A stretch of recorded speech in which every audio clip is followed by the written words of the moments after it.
బ్రిటన్లో మరో breaking news చూస్తున్నాం. తెలంగాణలో విద్యుత్ కొనుగోలుపై రాజకీయ దుమారం నెలకొంది. కాంగ్రెస్ బీఆర్ఎస్ మధ్య మాటల మంటలు రేపుతున్నాయి. ఇదే సమయంలో కమిషన్ విచారణ వేగవంతం చేసింది. నిన్న కమిషన్ ముందు కోదండరాంతో పాటు విద్యుత్ రంగ నిపుణులు రఘు హాజరయ్యారు. కేసీఆర్ అవగాహన రాహిత్యం వల్ల డిస్కమ్లకు 81,000 కోట్ల నష్టం వాటిల్లిందని కోదండరాం ఆరోపించారు.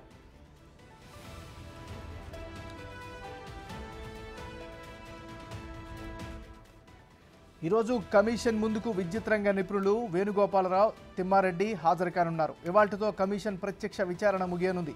కమిషన్ ముందు హాజరైన వారి స్టేట్మెంట్లపై 21న సమీక్ష జరుపుతారు.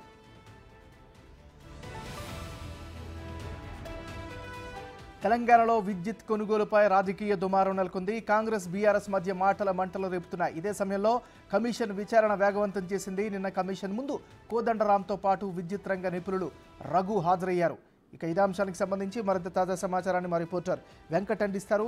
వెంకట్, చెప్పండి, ఈరోజు కమిషన్ ఎదుట ఎవరెవరు హాజరవుతారు, వారికి సంబంధించిన అప్డేట్స్ ఏంటి, విచారణ లేకపోతే ఇన్పుట్స్ ఎలా సాగుతున్నాయి?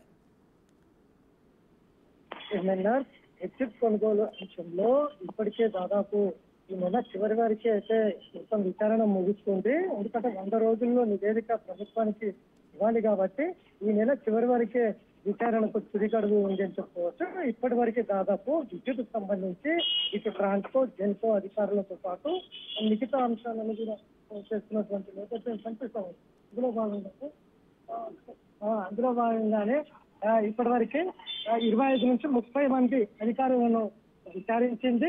ఇటు విద్యుత్ నిపుణులైనటువంటి ప్రొఫెసర్ కోదండరాముతో పాటు రఘు ఇద్దరిని కూడా నిన్న విచారించింది. ఇవాళ తిమ్మారెడ్డి, వేణుగోపాల్ ఈ ఇద్దరు కూడా విద్యుత్ నిపుణులు. ఈ ఇద్దరు కూడా ఇవాళ కమిషన్ ముందుకు హాజరవుతున్నారు. గతంలో కూడా ఏదైతే విద్యుత్ కొనుగోలు ఛత్తీస్గఢ్ సంబంధించిన అంశంలో విద్యుత్ కొనుగోలులో భారీ అవకతవకలు జరిగాయి, నిబంధనలకు విరుద్ధంగా అవకతవకలు జరిగాయి. దాంతో పాటు భద్రాద్రి, యాదాద్రి పవర్ ప్రాజెక్టుల్లో కూడా నిబంధనలకు విరుద్ధంగా ఈ పవర్ ప్రాజెక్టులు నిర్మితమవుతున్నాయి. దాదాపు బొగ్గు గనులకు దూరంగా దాదాపు 200 కిలోమీటర్ల దూరంగా యాదాద్రి పవర్ ప్రాజెక్ట్ నిర్మిస్తున్నారు. అటు భద్రాద్రి కూడా రేపు పోలవరం కడితే భద్రాద్రి పవర్ ప్రాజెక్ట్ కూడా పూర్తిగా మునిగిపోయే ప్రమాదం ఉంది. ఇట్లా ప్రతి అంశం కూడా నిబంధనలకు విరుద్ధంగా పవర్ కొనుగోలు కావచ్చు, పవర్ ప్రాజెక్టులు కావచ్చు జరిగాయి. దీన్ని పూర్తి స్థాయిలో విచారణ కొనసాగి ఒక నివేదిక ప్రభుత్వానికి అయితే ఇచ్చే పనిలో ఇప్పటికే కమిషన్ ఉంది.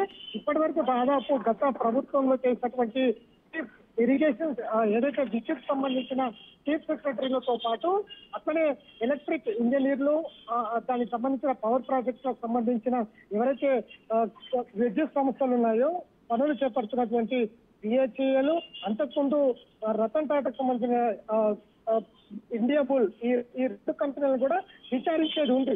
కాబట్టి ఇప్పటి వరకు జరిగినటువంటి విచారణలు ఎవరైతే విచారణకు ఎదుర్కొన్నారో వారందరూ కూడా అఫిడవిట్ రూపంలో మొత్తం కూడా డేటా అంతా కూడా కమిషన్ కు ఇస్తున్నటువంటి నేపథ్యం ఉంది. ఇక మిగిలింది ఇప్పుడు పవర్ ప్రాజెక్టులకు సంబంధించి బిహెచ్ఈఎల్, తర్వాత ఇండియా బుల్ ఈ రెండు సంస్థలు కూడా విచారించే అవకాశం అయితే స్పష్టంగా కనిపిస్తుంది. ప్రస్తుతానికైతే ఈ విద్యుత్ కొనుగోలు సంబంధించిన ఏదైతే ఛత్తీస్గఢ్ లో జరిగినటువంటి విద్యుత్ కొనుగోలు పొందమంతా కూడా వాటి మీదనే విచారణ కొనసాగుతుంది. గతంలో 2014 కంటే ముందు ఛత్తీస్గఢ్ లో నిర్మాణం లేని ఒక సంస్థతోటి, మానవ సంస్థతోటి ఒప్పందం కుదుర్చుకున్నారు. 2017 నుంచి 2022 వరకు దాదాపు ఏదైతే అనుకున్నటువంటి 1,081 మెగావాట్ సంబంధించిన ఒప్పందం ఏదైతే ఉందో ఆ ఒప్పందం అంతా కూడా నిబంధనలకు విరుద్ధంగా ఉంది. పూర్తి స్థాయిలో విద్యుత్తులు తీసుకోలేకపోయింది. ఇప్పటి వరకే దాదాపు 81,000 కోట్ల రూపాయల అప్పుల్లో రాష్ట్రం ఉంది. విద్యుత్ సంబంధించి డిస్కమ్లన్నీ కూడా 61,000 కోట్ల అప్పుల్లో ఉంది. కాబట్టి వీటంతటి కూడా పూర్తి స్థాయిలో విచారణ జరిపించి అవన్నీ కూడా అఫిడవిట్ రూపంలో తీసుకొని చివరగా ఎవరైతే విచారణ ఎదుర్కొన్నారో దాదాపు 30-35 మంది పైన విచారణ ఎదుర్కొన్నారు. వీరితో పాటు ఇటు ఏదైతే సంస్థలు విద్యుత్ సంబంధించిన పవర్ ప్రాజెక్టు నిర్మిస్తున్నటువంటి సంస్థలు అందరూ కూడా ఒక దగ్గర ఓపెన్ డిబేట్ చర్చకు కూర్చుంటారు, ఎదురుగా జడ్జి ఉంటారు. అందరూ కూడా దానికి సంబంధించిన విద్యుత్ కొనుగోలు అంశం కావచ్చు, పవర్ ప్రాజెక్టుల నిర్మాణం కావచ్చు, ఈ అందరినీ కూడా ఓపెన్ డిబేట్ లో చర్చ జరిపే అవకాశం అయితే స్పష్టంగా కనిపిస్తుంది. ఇప్పటి వరకు అంటే ఇవాళతో ఎవరైతే విద్యుత్ నిపుణులు ఇవాళ ఇద్దరు రాబోతున్నారు, తమ్మారెడ్డి, వేణుగోపాల్, ఈ ఇద్దరితో ఇవాళకి ఎవరైతే విద్యుత్ సంబంధించిన అధికారులు మిగతా నిపుణులు విద్యుత్ నిపుణులకు సంబంధించిన విచారణ ఇవాళతో ముగుస్తుందని చెప్పుకోవచ్చు. మిగిలింది బిహెచ్ఈఎల్ అట్లనే గతంలో ఇండియా బుల్ సంస్థ, ఈ రెండు సంస్థలు ఉన్నాయని కమిషన్ చెప్తా ఉంది. నిన్న రఘు కోదండరాములు కూడా ఏ అంశం లేవనెత్తారు. ఇదంతా కూడా తప్పుల తడక ఉంది. కేసీఆర్ గతంలో కొంతమంది లాభపడేందుకే ఈ విద్యుత్ అంశాన్ని తీసుకొచ్చారు.